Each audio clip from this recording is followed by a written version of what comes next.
এসো নামাজের দিকে এসো। হাইয়া আলাল ফালাহ,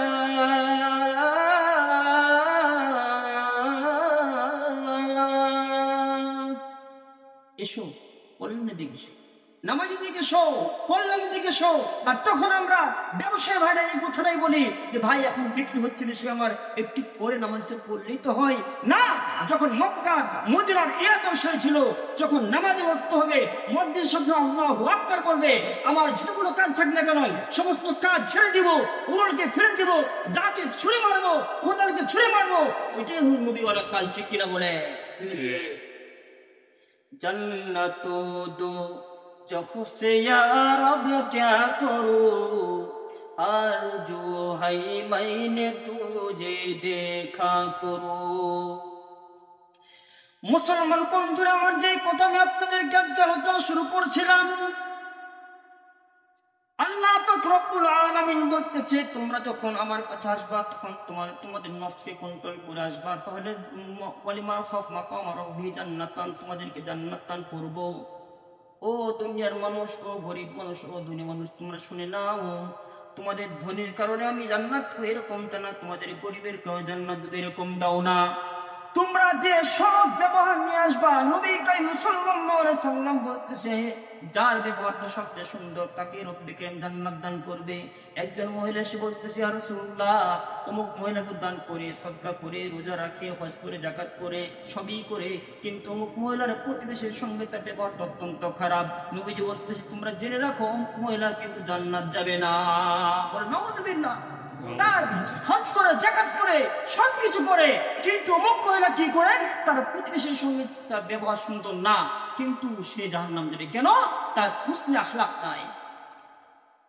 মুসলমান বন্ধু আমার, কথাটা আমার একটু আগে মনে হয়ে গেল, যখন আমরা কিতাব পড়তাম, কিতাব পড়া অবস্থায় আমাদের হুজুর উস্তাদে মোহতারাম তালিম করতেছিলেন এই কথা। ও ছাত্ররা তোমরা শুনে নাও, যখন হযরত আলী বাড়িতে ছিলেন না, হযরত আলী যখন বাড়িতে ছিলেন না, তখন মা ফাতেমাতুজ জোহরা রাদিয়াল্লাহু তাআলা আনহা একলাই বাড়িতে ছিলেন। ওই মা ফাতেমাতুজ জোহরা বাড়ির পাশে ছিল একটা হিন্দুর বাড়ি, বেদুইনের বাড়ি, তখন মুসলমান ধর্ম গ্রহণ করেন নাই। মা ফাতেমাতুজ জোহরা প্রচন্ড খিদা লেগেছে, কি করবে, কোনো স্বামীও তো নেই, কাউকে বলতে পারতেছে না। খিদার জ্বালায় যদি আপনার বাড়ির পাশে কোনো ব্যক্তি গোশত পাক করে, কিন্তু অবশ্যই তার বাতাসের মধ্যে ঘ্রাণটা লেগে যায়, ঠিক কিনা বলেন? যদি যে কোনো জিনিস পাক করে, স্বাদযুক্ত জিনিস পাক করলে তার কিন্তু ঘ্রাণটা এসে যায়।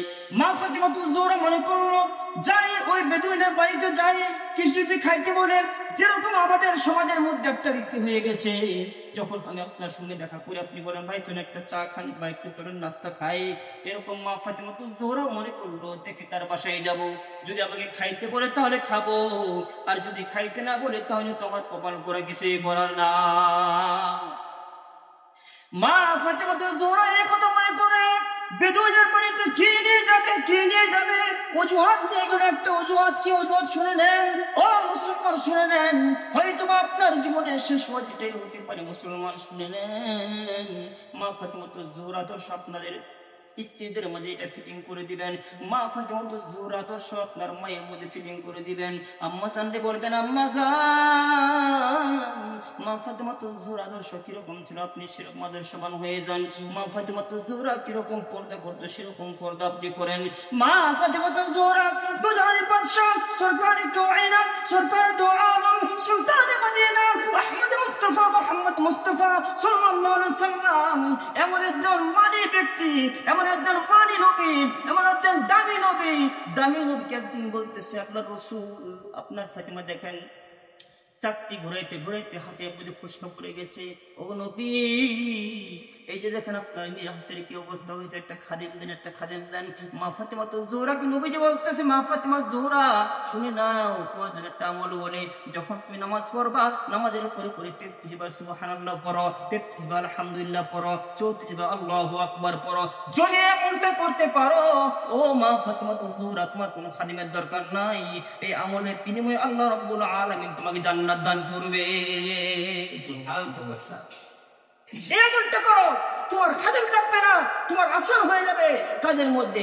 যে কথা বলতেছিলাম মা ফাতেমাতুজ জোহরার কথা, এবার বেদুইনের বাড়িতে চলে গেল। বেদুইনের স্ত্রী পাক করতেছিল বস্তু আর রুটে, কে বলবে? মা ফাতিমা জোহরাকে দেখা মাত্রই বেদুইনের বউ বলতেছে, মা ফাতিমা কি অবস্থা, কি নিবা? বলতেছে, বুবুজান একটু আগুন দিব। আগুন? ও ভাই, আগের যুগে তো কোনো রকম ম্যাচ ছিল না, সারাই ছিল না। আগের যুগে ম্যাচ নিয়ে আসতো, এরকম করে আগুন নিয়ে আসতো। মা ফাতিমা বলতেছে, ও বুবুজান একটু আগুন নিব। আগুন নেওয়ার নিয়তে আমি এসেছি। ঠিক আছে, আগুন নিয়ে যাও। আগুনটা যখন নিয়েছি, মনে পড়ছে আমাকে মনে আমার বউ বলবে একটু খাও, বসো বসো একটু খাও। কিন্তু মা ফাতিমা তো জোহরা যেটা ভাবছে সেটা কিন্তু হয় নাই। মা ফাতিমা তো জোহরা আগুনটা নিয়ে আস্তে আস্তে করে বাড়ি থেকে বের হচ্ছিল, আর আশা করতেছিল আমাদের ডাকবে, পিছন থেকে ডাকবে, কিন্তু ডাকলো না। যখন বাড়িতে বের হলো, বের হওয়ার সঙ্গে সঙ্গে আগুনটা আবার নিভাই দিল ইচ্ছে করে। আল্লাহ আকবার, ইচ্ছে করে নিভাই দিল। নিভাই দিয়ে এখন বলতেছে আবার যাই, আবার একটু বাহানা করে আবার যাই। আবার আসলো, কি মা ফাতিমা কি অবস্থা? বলতে আগুনটা নিভাই গেছে বাবু, নিভাই গেছে। আবার নাও, আবার নিয়েছে। আবার নেওয়ার পরে এবার আবার নিয়ে যাচ্ছে বাড়ির থেকে। বাড়িতে যাওয়ার পরে বাড়িতে বাউন্ডারি পার হয়েছে, যাওয়ার সঙ্গে সঙ্গে আগুনটা আমার নিভাই দিয়েছে বলে নাই। তৃতীয়বার এবার মা ফাতিমা তো জোহরা আবার আসছে, ও মা ফাতিমা কি হয়েছে? আগুনটা নিভে গেল, আবার নাও।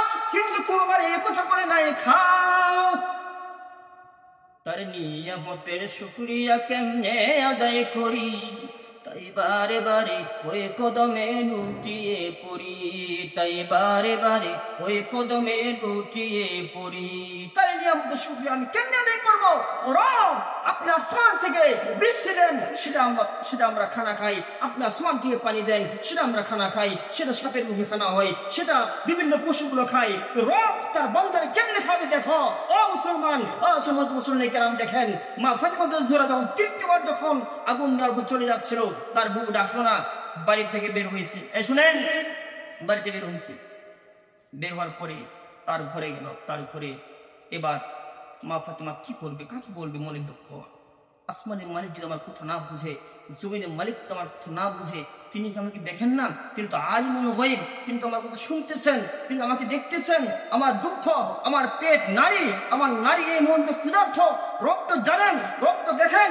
রব বলতেছে, হযরত বাইজি বুঝতেই বলতেছে, আসমান থেকে রব এরকম ভাবে দেখে তার মাসুলকে জমিনের নিচে, সাগরের তলায়, কাদার মধ্যে, কাদার ভিতরে যদি একটা পিঁপড়া কোনো পাথরের উপর চাপা পড়ে যায়, ওই পিঁপড়া যখন আহ করে শব্দ করে, রব কি করবে? আহারে আমার পিঁপড়াটা আমি কষ্ট পাইছে, বললে সুবহানাল্লাহ। ও মুসলমান, যে কথা আমি বলতেছিলাম, মা ফাতিমা জোহরা এবার বাড়িতে গিয়ে, বাড়িতে যাওয়ার পরে পরে মা ফাতিমা জোহরা কি করবে? কাউকে কোনো মনের কথা বলতে পারতেছে না রে বাবা। এবার বালিশটা চাপা দিয়া উপর হয়ে শুয়ে আছে বিছানার মধ্যে, আর কাঁদতেছে, পুকুরে পুকুরে কাঁদতেছে, আর বলতেছে, রে মালিক, তোমার ফাতিমা তো আর সহ্য করতে পারতেছে না রে মালিক। আমি কি করবো? স্বামীও নাই, কাকে বলবো দুঃখের কথা? পকেটের মধ্যে কোনো রকম অর্থ করি নাই। আপনি দেখেন মা ফাতিমা তো জোহরা সহ্য হচ্ছে না। ও আমার মালিক, আপনি দেখেন আপনার মা ফাতিমা তো জোহরা সহ্য হচ্ছে না। বারবার যখন মৌলাকে কথা বলতেছিল, হঠাৎ করে দরজা থেকে কি নক করলো। ফাতিমা দরজা খোলো। মা ফাতিমা মনে করছে কোন একটা ফকির হবে, বলতে, ফকির ভাই, আমি নিজেই কোনো খাবার পাই না, আপনার করতে খাবার দেওয়ার ব্যবস্থা, আমাকে মাফ করেন।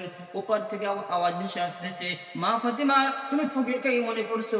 শুনো, দরজা খোলো, দরজা খোলো, আমি তোমার পাশের বাড়ি বেদুইনের স্ত্রী। বলেন না সুবহানাল্লাহ। দরজা খুলে দিয়েছে, খুলে দিয়েছে। আল্লাহু আকবার, বলো আল্লাহু আকবার, আল্লাহু আকবার।